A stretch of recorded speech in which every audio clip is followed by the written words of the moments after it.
কি এই যে জাগরণটা, যাকে আমি নবজাগরণ বলছি, কি ওদের মধ্যে একটা সিড ঢোকাতে হবে ইউথের মধ্যে, মাইন্ডসেটটা কি এন্টারপ্রেনিউর কিভাবে করা যায়, তোমাকে বিজনেসম্যান কি করে করা যায়। চাই ওটা ছোটোর থেকে শুরু করো। পয়সাও যদি না থাকে, এমন এমন ফান্ড তৈরি করতে হবে, মাইক্রো ফাইন্যান্সিং শুরু করতে হবে, গভর্নমেন্টে কিছু হেল্প লাগবে। আমরা যদি বড় বড় কোম্পানিতে বলি তোমরা কিছু ফান্ড দাও, আমরা বলছি না দানে দিতে, কিন্তু আমরা বলছি কি একটা ইনভেস্টমেন্ট স্কিম বানাও ওদের জন্য।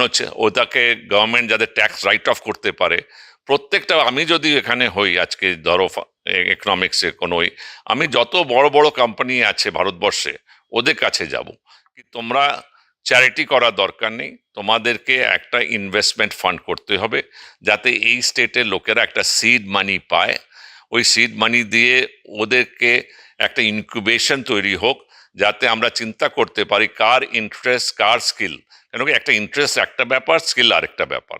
ও যদি চায় কি না আমি এটা করতে চাই, আমি দেখছি ওর স্কিল সেট অন্যদিকে, অ্যাজ আ জুরি আমরা বসে বলবো না, তোমার ইন্টারেস্ট ওখানে থাকতে পারে কিন্তু তোমার স্কিল সেট দেখাচ্ছে না কি তুমি ওই লাইনে খুব ভালো করবে।